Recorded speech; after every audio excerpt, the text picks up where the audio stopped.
Looks like we got a couple of questions. Let me just take a peek inside chat here. Yes, yes, all right. Hey, I love it when people answer questions. Thank you so much. It's so helpful when you don't have anybody sound on the other side. So welcome everyone today to our webinar. So today, Dr. Brandon is going to be going through a very popular topic, and that topic is the mid-face. So when we look at the mid-face is talking about everything from the eyes down. That is what is considered the mid-face and lower face. So it's really talking about the jowls. It's talking about our jawline as well as our neck. And we find that this is one of the most common areas that patients are really concerned with and want to find out what options are available. So Dr. Brandon has put together an outstanding presentation about all the different options that are available, and will really be educational for everyone here. But first, I wanted to just briefly give you an overview. I know that many of you are already patients at Facial Aesthetic Concepts, but I wanted to give you an overview of our organization and just make sure that you understand the breadth of the procedures that we offer here and the people that we have within our organization. So if I can, let me jump into the next slide here.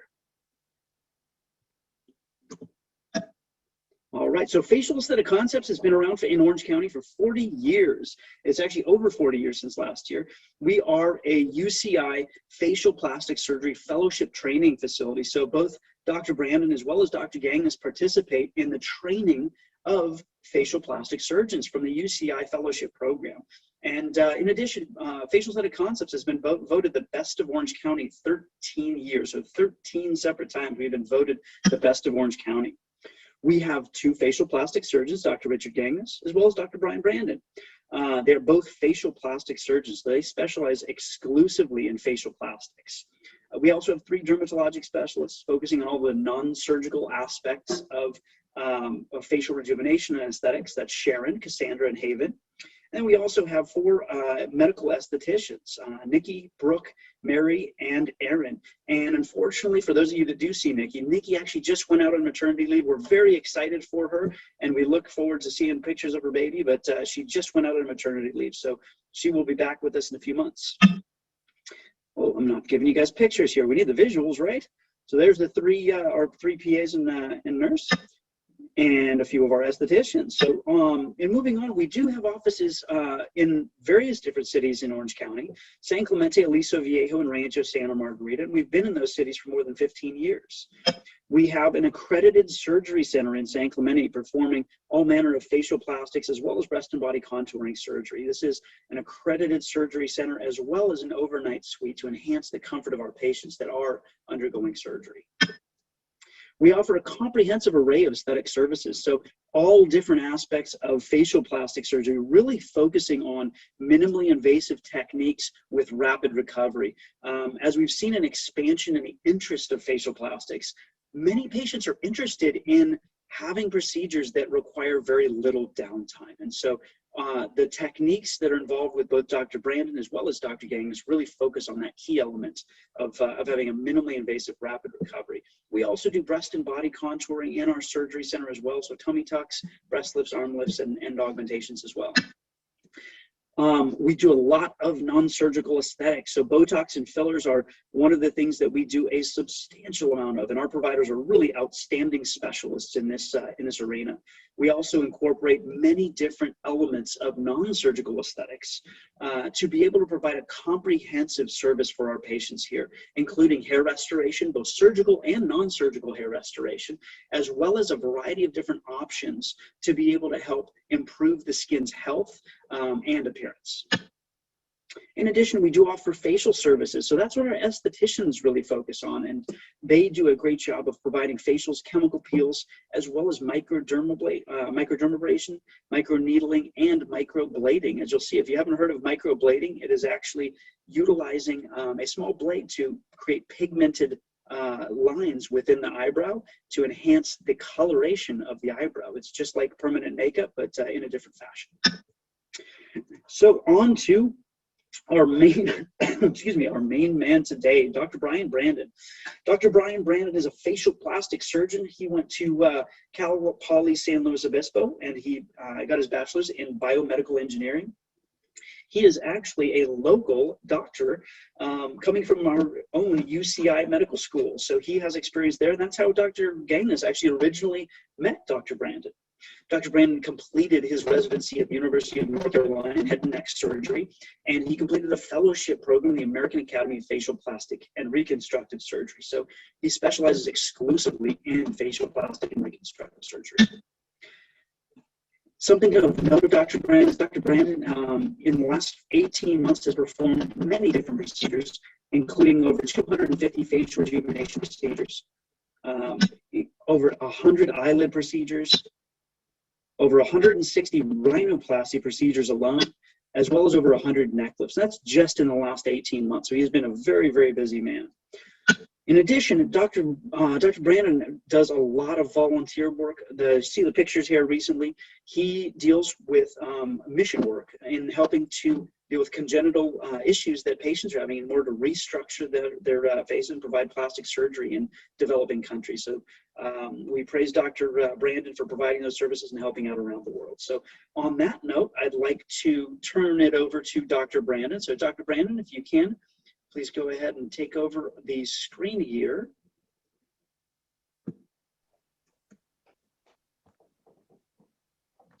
All right. Hi, everybody, and thank you, Chris, for the wonderful introduction. I just need to figure out how to share my screen here.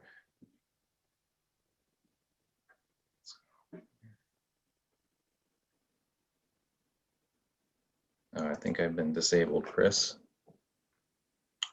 Give us 1 second while we work on the screen sharing.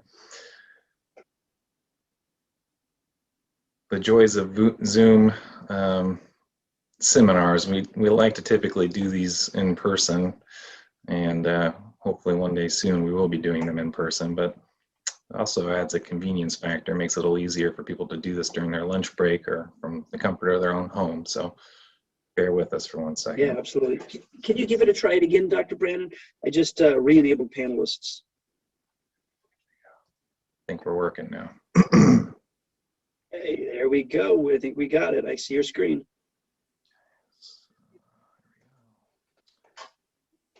Oh, restarted. So let me go through our slides here. Catch back up to where we're supposed to be.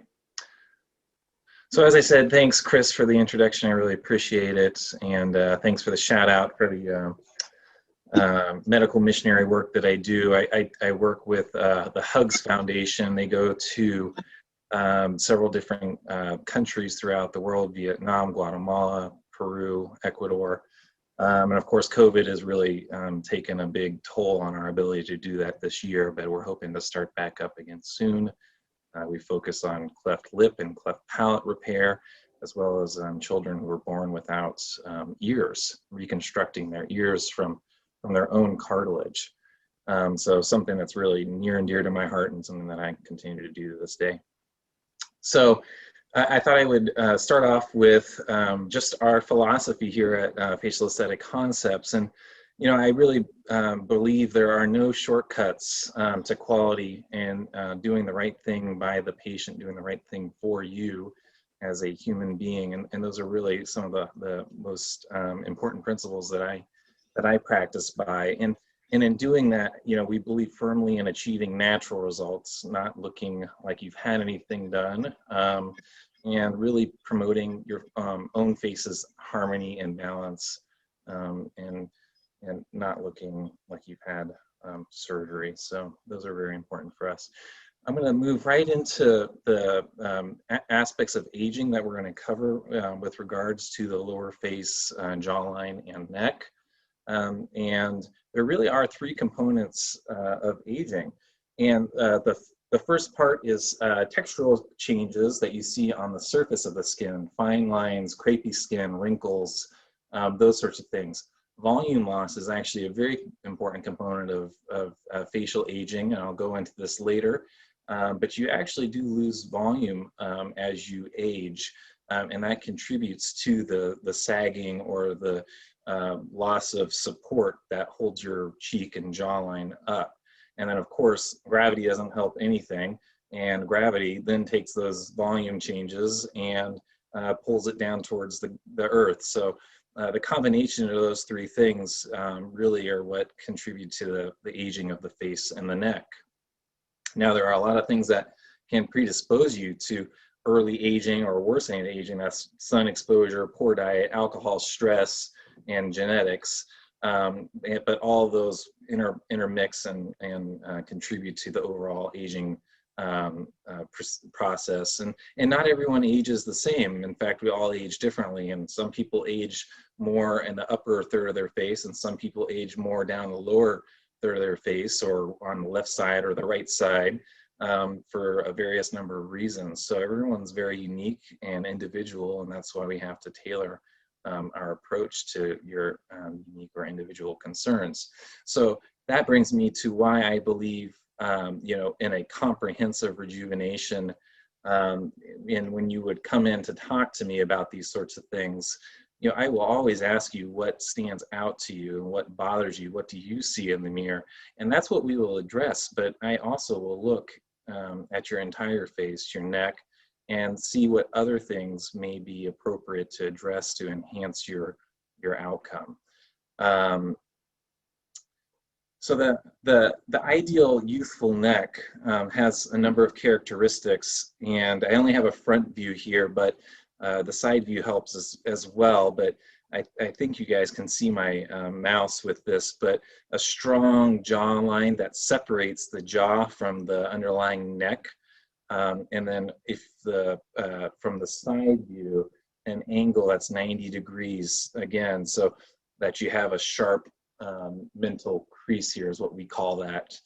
The thyroid notch is your Adam's apple. Both men and women have that. It's just more subtle in women, and without wrinkles or creases throughout the skin, and a soft depression down through here, which is your the suprasternal notch. The combination of those factors is what leads to a youthful appearing neck, and is sort of the neck that you would have in your 20s and early 30s, and slowly goes away over time, but is something that we can restore. So as you age, you go from having high eyebrows, full cheeks, and a nice tight jawline, to eyebrows that come down, bags that form underneath the eye, volume loss in this area, gravitational changes that lead to lines around the nose, and then this area that we call the jowls, which we'll be focusing on today. And then, of course, excess skin, fat, and muscle laxity down the lower neck.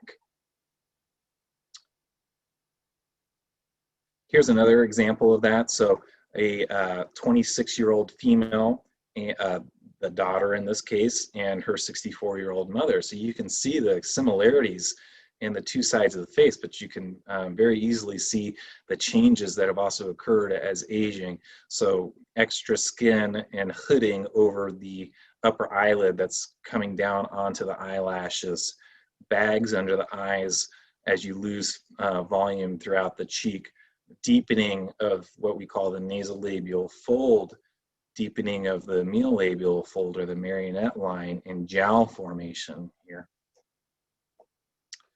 So I'll talk real briefly about the different components of aging, just to give you a little more background, and then we'll get into the more interesting things, like what can we actually do about it. I have a lot of different treatments that I'm going to cover, so I'm going to go through this quickly.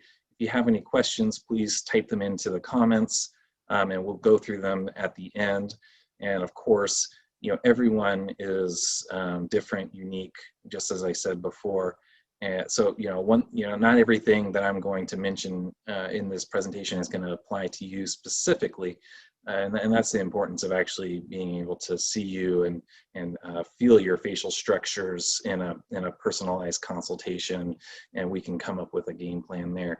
But you know, skin aging is something that everyone undergoes. Again, smoking, sun exposure, genetics, all plays a role in it. And as you age, you actually lose the volume of your skin, which is here.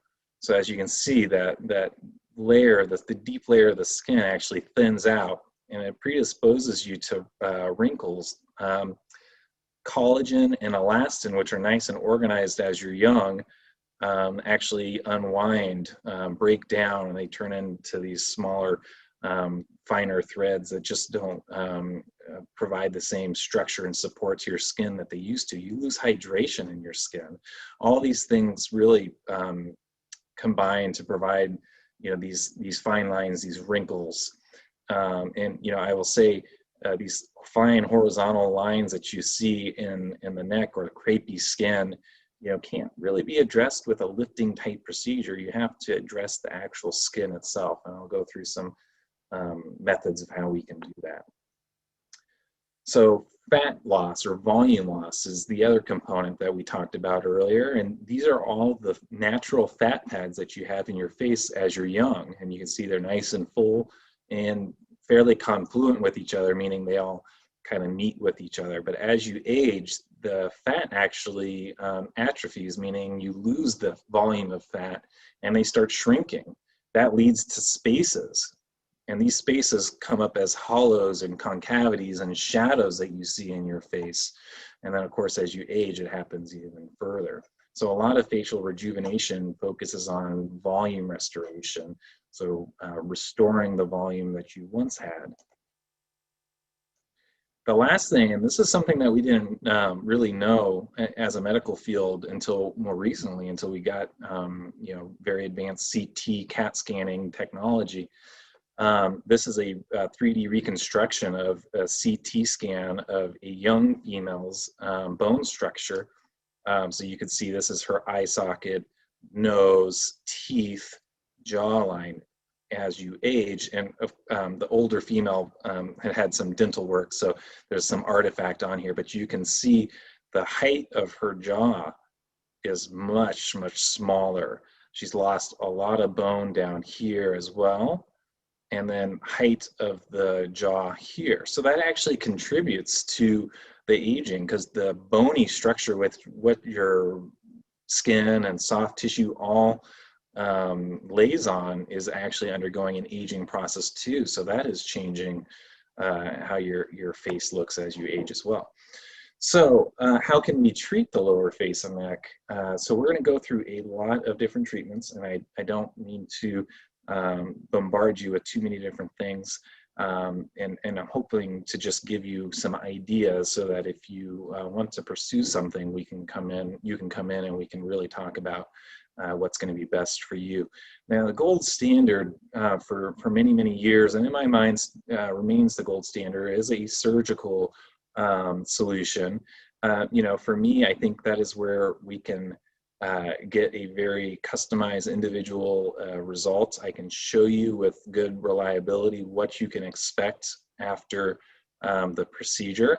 Whereas the more minimally invasive, non-invasive things, you know, tend to not give you as robust or dramatic of an improvement, and can be a little bit more variable in how well they actually treat. Most people get a good result, some people get an okay response, and very few people might not get a whole lot of response to some of these minimally invasive things. But we'll go over those and what to expect out of each one. And of course, not every patient has the availability, time, or the health to undergo a surgical procedure. So there's a very good reason to consider some of these minimally invasive or non-invasive solutions. And the other aspect that is, you know, I believe that there is value to early intervention. The people that tend to age the best or age gracefully, or some people that you swear just haven't aged at all, is probably because they got minimally invasive or non-invasive treatments when they were younger, before the signs of aging really crept up and they maintained throughout the years. So instead of aging like this, you can prolong the facial aging as you get older until you get to a certain point and things start to catch up. So now to the meat of the talk, and we'll go over the different treatment options. So I'll talk about non-surgical treatment options for skin, fat, muscle, as well as surgical options for skin, fat, and muscle. Those are really the three things that you're trying to address in all of these. And everyone has some component of each of those three things contributing to their picture. And so, as I alluded to earlier, the alternative non-surgical options, or the minimally invasive options, the goal is the same. Desire to achieve and improve the neckline, the jawline, the chin, and instead of actually removing tissue, repositioning tissue, we're relying on usually energy-based techniques, and or things like fillers, like Juvederm, Voluma, Restylane, those sorts of things. So the first one that I wanted to talk about is Pelivate. It's a radio frequency device, and basically it relies on the concept that a radio frequency tuned to the right frequency and depth can actually heat up the subcutaneous tissue, so the fat and tissue just underneath the skin. That actually produces a mild thermal injury underneath the skin, and that causes your body to want to repair it. And the way your body repairs it is by building new collagen, new elastin, and tightening the skin. So it's a great technique for people that have very mild early signs of aging, and that don't want a lot of downtime. In fact, this one essentially has no downtime. You can come in, have the treatment done by one of our nurses or PAs, and be ready to go back out to dinner the same day.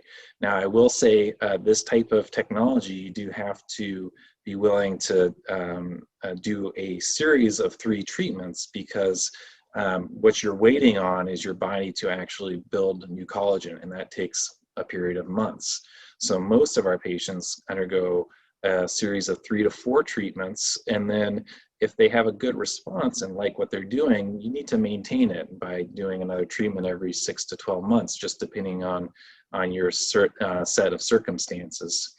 The other nice thing about it is it's comfortable. You have a warm tingling sensation, but really no pain. So it's a great introductory sort of treatment. No downtime, minimal pain, and nice results. Now, if you need more significant results for skin, so fine lines, crepey skin, wrinkles, dyspigmentation, sunspots, and are okay with a more significant downtime, there's really no better than a fractional carbon dioxide laser. Now, these have many different names that you may have heard of from maybe other practices or looking online, but it's all the same technology. It's a CO2 laser. And as you can see, this is the before image. These fine lines and even these slightly deeper, more, I would call it a moderate line here, are almost erased or significantly reduced with the laser. You can also see that the skin quality is improved, and even a little tighter along the jawline. You can get just a little bit of tightening with this. One of the thoughts is that the laser not only improves the skin, but also induces a little bit of collagen formation underneath the skin as time goes on. Now, this is not something that you want to repeat.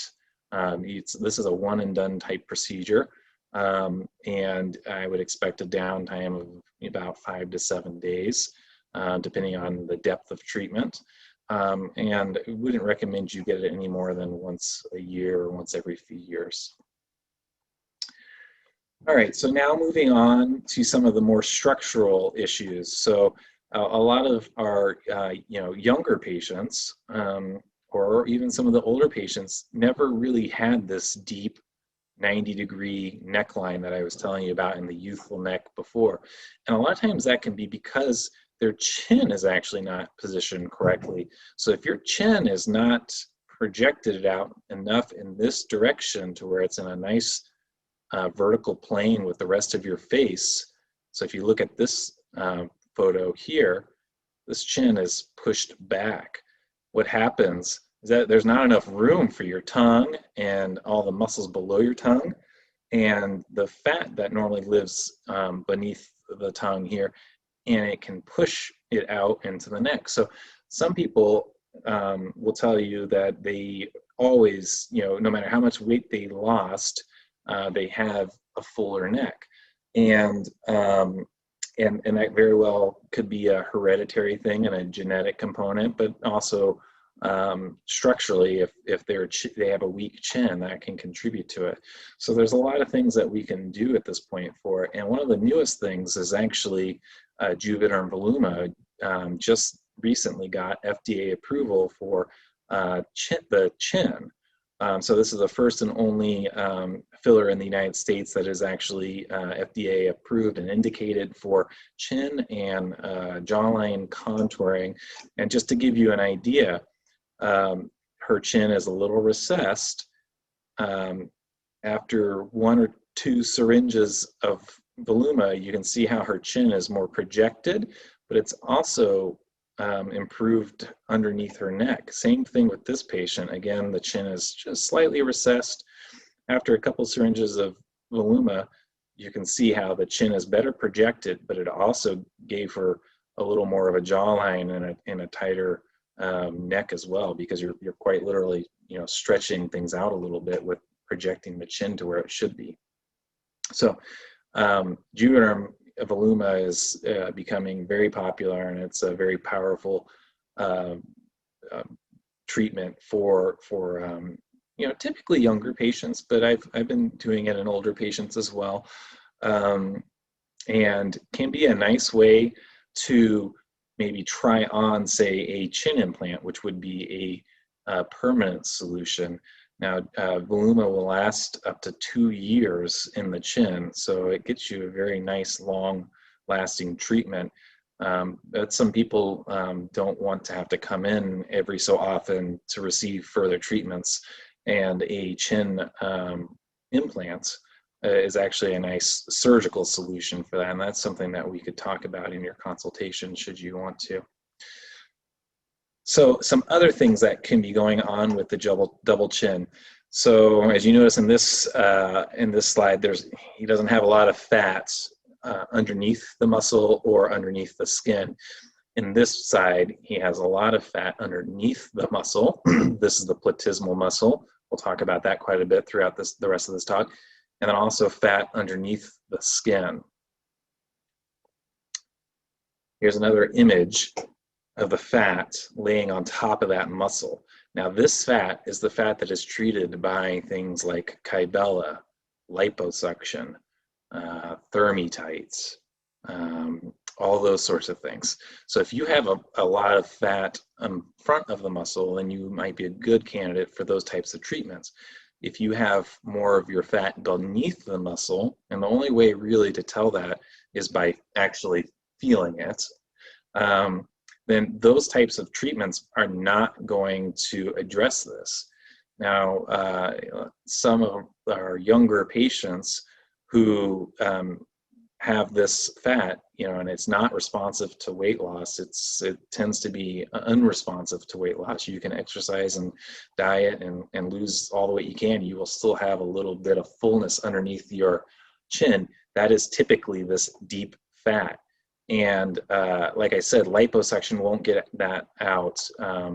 I do an actual abbreviated or a mini neck lift in order to remove that fat, tighten that muscle.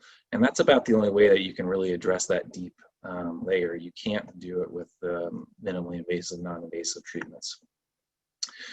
So let's go ahead and talk about some of those treatments. Weight loss and fat loss is pretty interesting, actually. Everyone, by the time you reach your adult years, outside of your teenage years, you pretty much have a fixed number of fat cells in your body, and your neck included.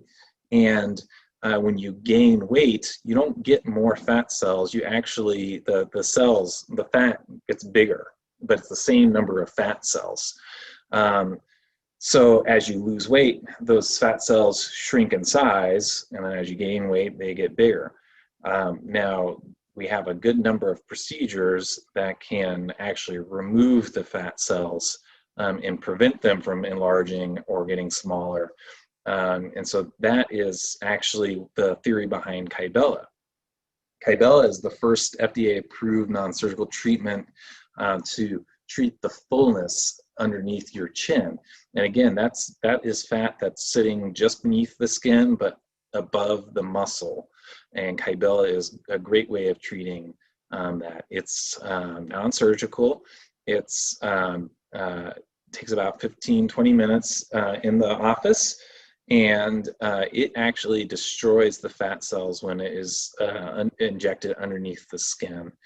And how you might ask that works, so it is actually deoxycholic acid, which is an acid that's secreted by your digestive system that breaks down the fat that you eat. So it's actually something that's naturally occurring in the body and something that your body is very used to. It just doesn't occur in the chin. So when placed in the chin, it actually dissolves the fat there underneath the chin, and your body then resorbs or soaks up the broken down fat cells, and they go away.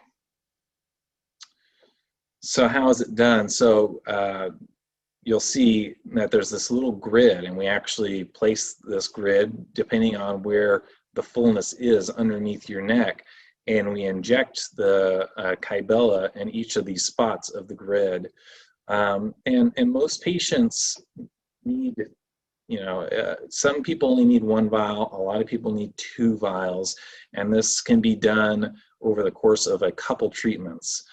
You will see the majority of your response 5 to 6 weeks after the treatment. You will be a little swollen and tender underneath your chin for about a week after the injections. And I would have you come back in usually about 6 weeks after. We'll see how things look, and if we made good progress and feel like we need to do a little more, we'll do another set. If not, then you're good to go. Here are some examples of what you can expect for Kybella. It's a little hard to see on the front views, but you can see this fullness here. Now it's gone, fullness, gone, fullness, and gone. And it's much more easy to see on the side, but this is the area that you're looking at. And you can get some very nice results. And this is essentially permanent. Now, of course, if you were to gain a lot of weight after Kybella, the remaining fat cells that are in, you can't ever remove all of them, will just start getting bigger again. So it is possible that you could need it again. Here's kind of a real life example of one of our patients. You see a little bit of fullness here. Sorry, the shadowing makes it a little hard, but much better here. And then of course on the side, this was 1 treatment, 2 vials. And again, fullness and much more clean and a deeper neckline there. So the best candidates for this tend to be younger patients. You have to be at least 21 years of age, but you don't want to be much older than 40 to try this, and you need to only have mild to moderate amount of fat. The other thing that you want to make sure you are is within your ideal body weight. If you're about to lose 50, 60, 70 pounds, Kybella is not a great idea to do until you have done that. It's best to have a stable weight prior to doing this treatment. Okay, so now we've talked about addressing the fat. Let's talk about tightening the skin some more. So I already went into it a little bit with Peleve, but we have a couple other treatment modalities that work similarly with varying amounts of downtime and involved. So again, you have the skin on top, fat on the bottom. The idea is to deliver radio frequency or heat energy to the fat below the skin. This actually dissolves the fat, shrinks it, and tightens the skin. And then finally improves the skin tightening through collagen formation. Thermage is one such device. Also minimal downtime and can get you some tightening of the jawline. One of our newer devices we call the DVD-RF, It is a type of microneedling with radio frequency. And I like it quite a bit because the thermage and peleve are what we call non-ablative, meaning they don't actually address the skin surface at all. It only targets deep to the surface. This microneedling does address the skin surface as well as deep. So you get the benefits of the microneedling, which can improve skin texture and all those sorts of things, but also the skin tightening of the deep treatment with the radio frequency. So I think of this as a microneedling treatment sort of on steroids. Again, you have to do about 3 treatments of this spaced out about a month apart to get any major improvement, because the main thing that you're looking for is collagen production, and that takes time. And the downtime is your face will be red like a mild sunburn for maybe a couple hours or the rest of the day, but generally by the next day, no one can tell that you had anything done. This is a great way for patients not interested in surgery or can't tolerate any downtime. They have a busy life, they have work obligations, those sorts of things. This is a very nice treatment to get some nice meaningful improvements. So this is the kind of result that you can expect from a microneedling with radiofrequency or thermage type result. And you can see in the before picture just a little extra folds and just mildly improved here, softened here, and then also tightening along the jaw. There's some extra skin here, and it's much tighter down through here. This fold, the mealabial fold or the marionette line, is tightened as well. Okay, so now on to the muscle. So the platysmal muscle, or the platysma, is this giant fan-like muscle that comes all the way over your collarbones up to your chin and invests basically your entire neck, except for this middle portion. There's no muscle here. So as you age, this muscle actually starts to hang forward, and that's what causes these bands that you see in the neck. So these are called platysmal bands, and very common. We see this all the time. This is actually the edge of that muscle that over time is just weakening and loosening up, and it hangs forward. And you can see it on the side here, whereas her neckline probably was here earlier. So they hang forward quite a bit. So, you know, what can you do about them? Well, on a non-surgical avenue would be something like ThermiTite. Now, this is definitely a step above thermage or the DVD or Peleve. And it actually uses a radio frequency transducer that you introduce underneath the skin and directly heat the skin from underneath. And while you're doing it, we actually are using a thermal camera to monitor the heating. And you can see that white spot in this camera is the thermal heating device, and it targets where it's hottest. And what we're trying to do is heat the tissue underneath the skin up to about 65 degrees Celsius and the skin up to about 45 degrees. The combination of those two different temperatures target at those two different layers melts fat, tightens the skin, promotes collagen production. This is done in the office under local anesthesia with a little light oral sedation just to make you comfortable.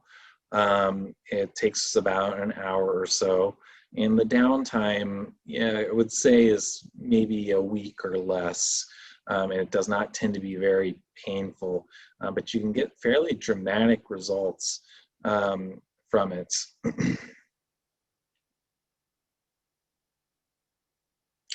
And as I alluded to already, you know, the patients that are best for this are young patients that aren't quite candidates for a full facelift or neck lift, or older patients who are not good surgical candidates, or anyone in between who just doesn't have the time or the ability to undergo the gold standard treatment of a true neck lift. So here are some results. And I would say these are about as impressive as you can get. Not everyone gets a result this good, but this is pretty impressive for a minimally invasive procedure. This entire area is tightened. Now you'll see that only the neck was tightened, nothing up in the face was, so she still has heaviness around the nose and lower lips. That can't be addressed with things like ThermiTite. That tends to have to be a more surgical procedure. Here's another one. Again, this whole area was tightened. This one, no liposuction was done. We'll talk about liposuction in a little bit. And there are those platysmal bands here and here. As you can see, they definitely softened with the ThermiTite, or actually tightened up with the ThermiTite. Here's a male patient with fullness underneath the chin after one session of ThermiTite, 4-week result. And I can expect that this will improve with further time. And again, it works very similar to all the other treatments I was talking about. We're relying on collagen production for skin tightening. So the results actually continue to improve over many months. Here's one last example I wanted to show you. Again, platysmal bands greatly improved, but not a true surgical results. Submental liposuction is something that can be done alone or combined with ThermiTite and can be very powerful. So if you need skin tightening, but you also have a fair amount of fat underneath the chin that needs to be sucked out, then submental liposuction can do that. Again, this only addresses that top layer of fat, does not address the deep fat. And that's really only something that can be determined by feel, which one you have. Okay, we're coming down the home stretch, so I just wanted to talk a little bit about surgical treatment, and I do think that this remains the gold standard, like I mentioned before, and it's where you can get your, I think, most dramatic improvements, most predictable improvements, as well as the most customizable or individualized improvement in your neck. And as you'll see, that platysmal muscle, instead of just heating it up and tightening it up, we actually take those edges that are hanging forward and suture them together, and then perform the neck lift where we pull it back.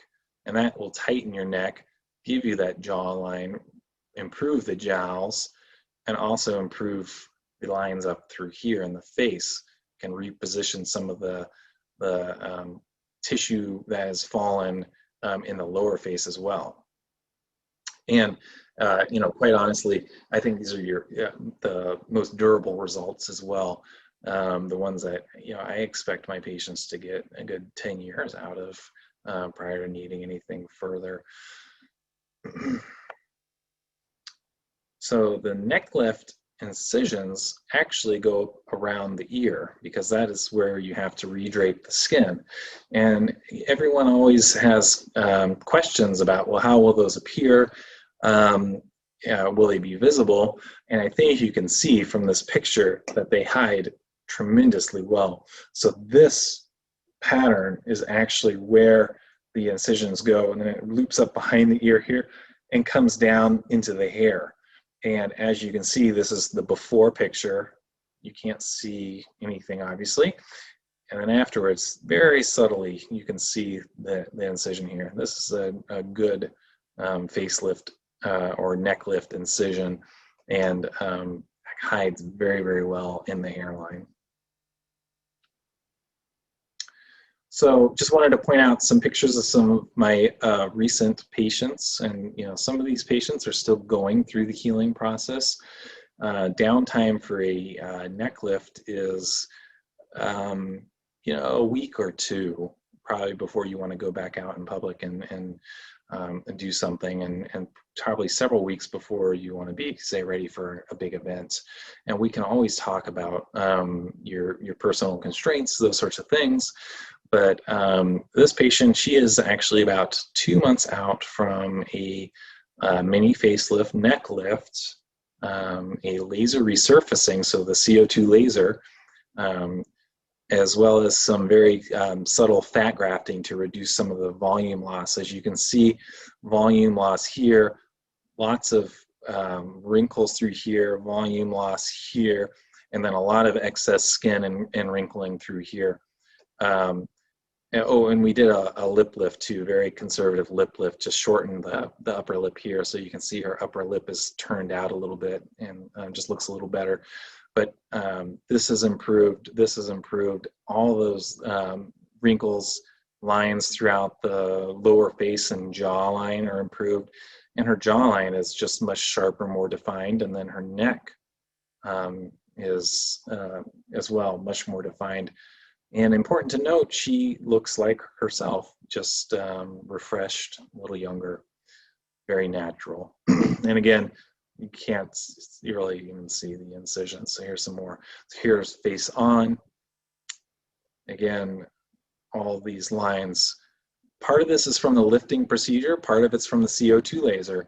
And that's why, you know, multi-modality treatment is, I find, the best. These are the way to get the best results. Dr. Brandon, can I briefly interrupt you? I just got a question here. They're asking about what a mini facelift is. Yeah, so that's a great question. So older style facelifts, you know, used to undermine or dissect a lot of skin, and then variable amount of work underneath the skin on the muscle layer.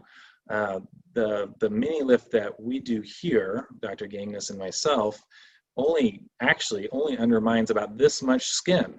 The rest of it is actually done deep in the muscle layer. Same thing in the neck. We do have to make a little incision underneath the chin to tighten these muscle edges here. So the mini lifts, the actual small incisions around the ear are about the same. There's not much you can do to change that. You may hear things about short scar or weekend or ponytail facelifts, and they're all variations on what we here call a micro lift, which is our version of a mini facelift. And the importance is that we work with the muscle. We don't work as much with the skin. And that gets you a durable result that lasts long and looks natural. We're not pulling on the skin. There's no tension on the skin. And that's partly what, you know, as you can see, she has, so I don't know if you guys can see in the screen, but she has this vein that comes right through here.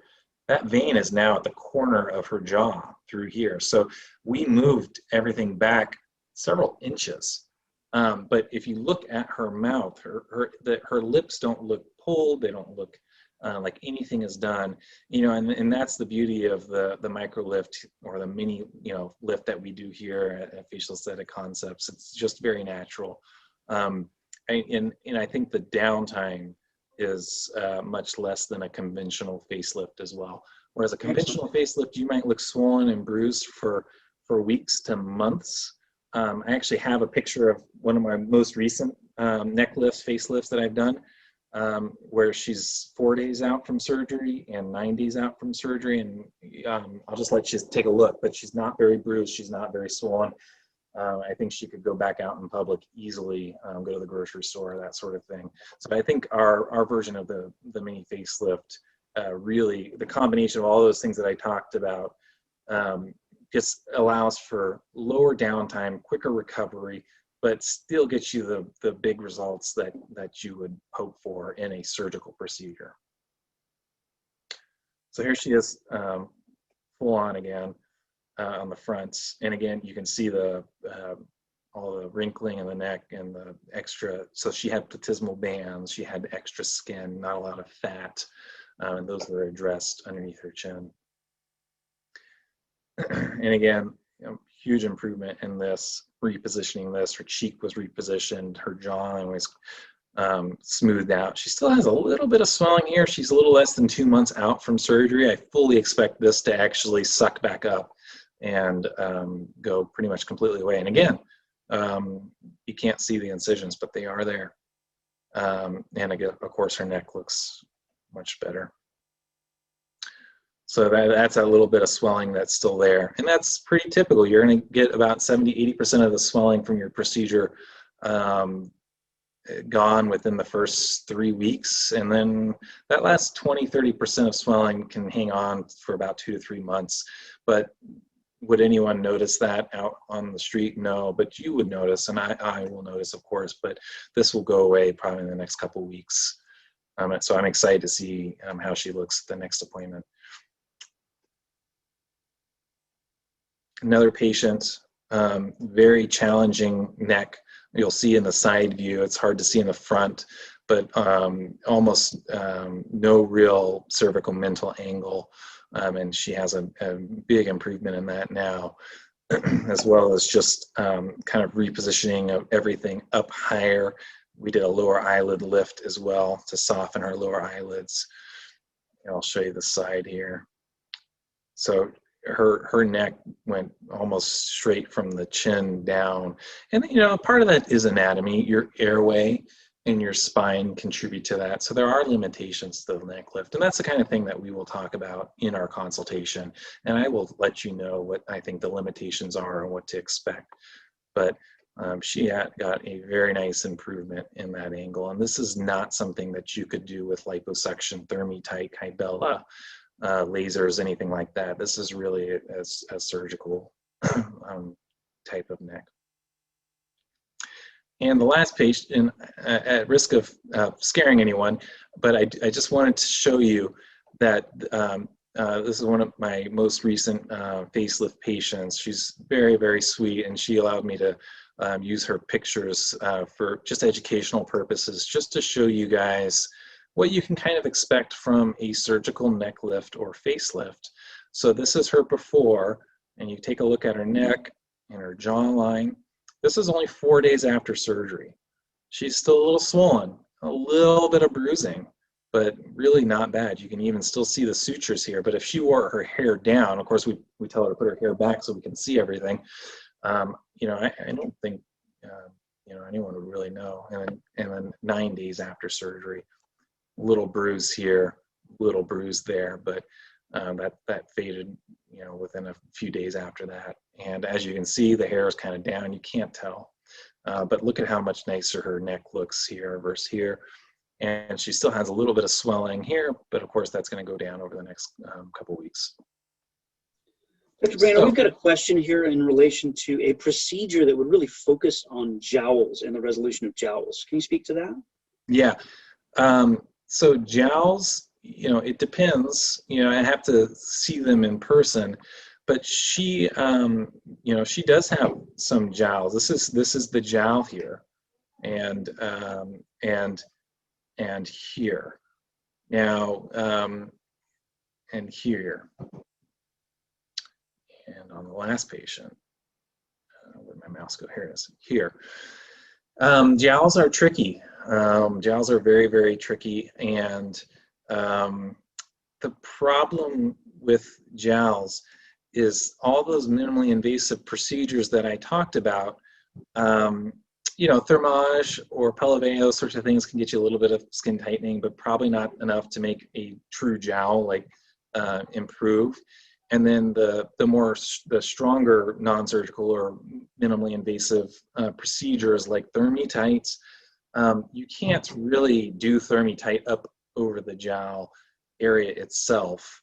It's really only made to be done down the neck for a variety of reasons that I won't get into today. But you know, the gold standard for a jowl is a surgical correction. So a neck lifts and a lower facelift.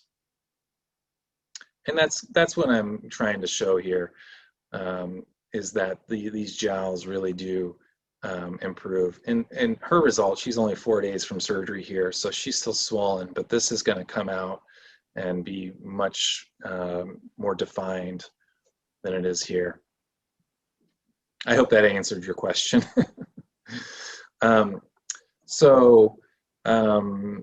You know, we have a lot of different options, and it really just depends on what you have going on as far as your goals, your anatomy, what you're able to do for downtime.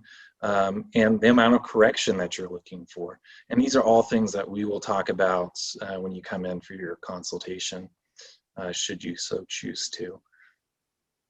I did want to introduce you quickly to our patient coordinator. Her name is Teresa, and she is wonderful. She is very knowledgeable in all facets of facial rejuvenation.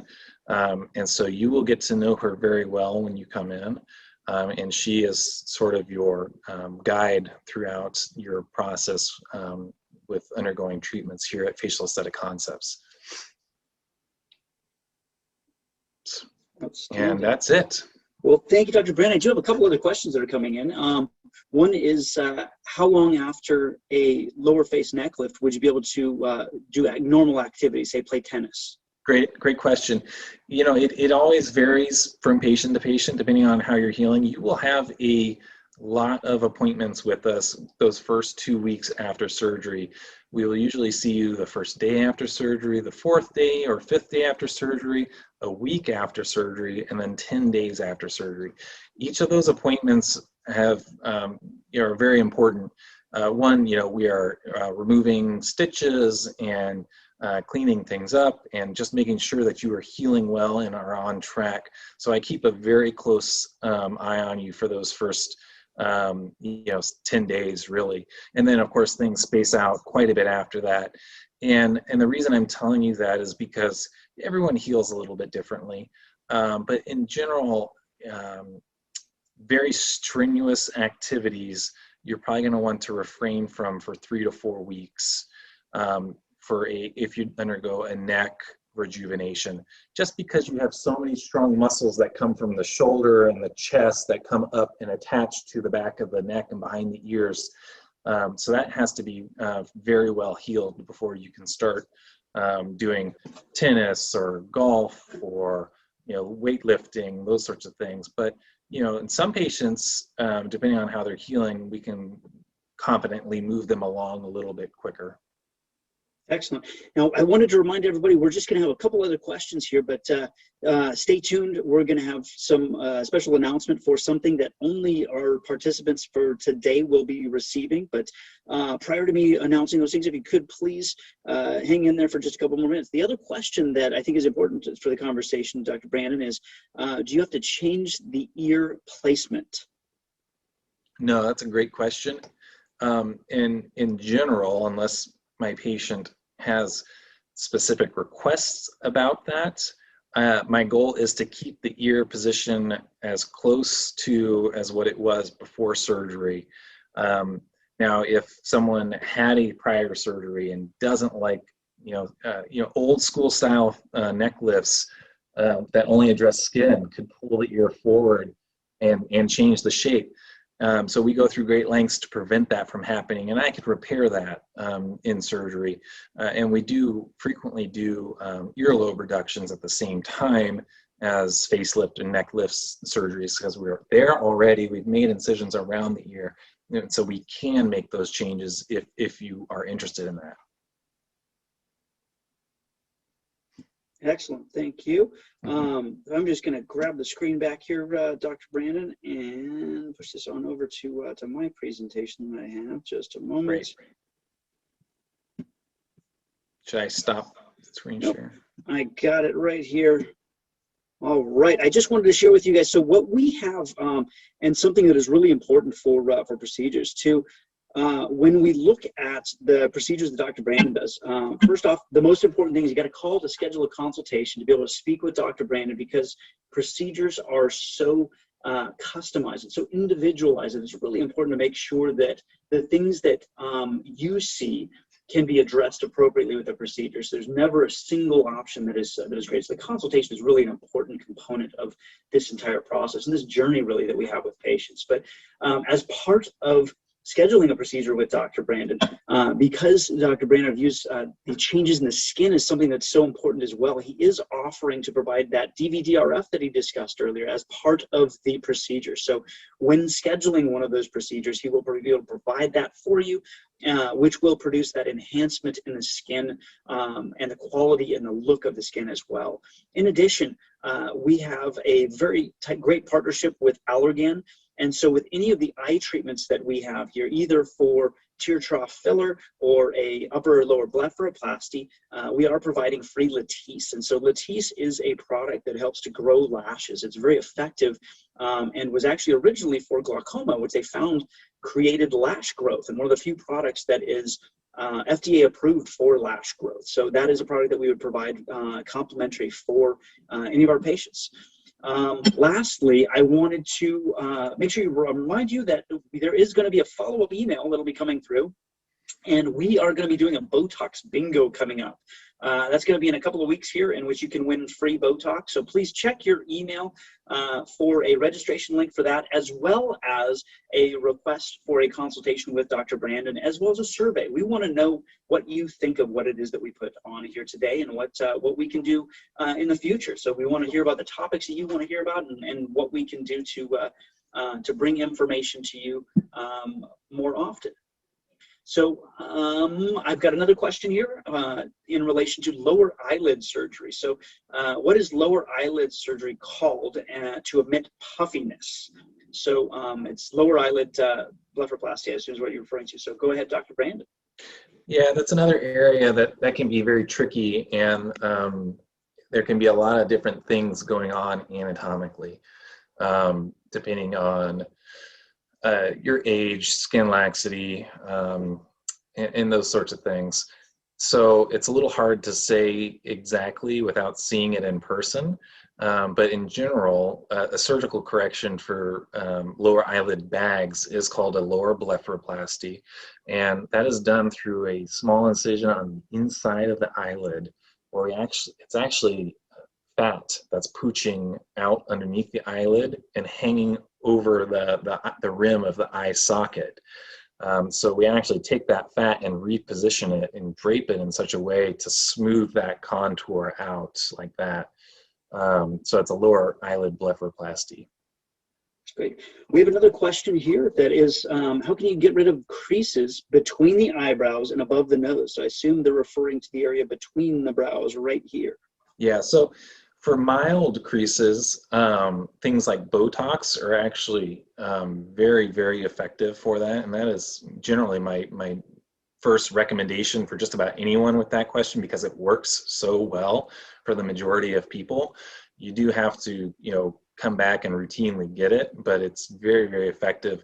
And if you do it routinely for a period of time, you can inactivate the muscles that are causing those creases to the point where you don't really need to do it forever. So it's actually very effective. Now, if the wrinkles or the creases are a little more worn in, so they're there present even when you're not animating, smiling, frowning, those sorts of things, then sometimes Botox alone is not enough.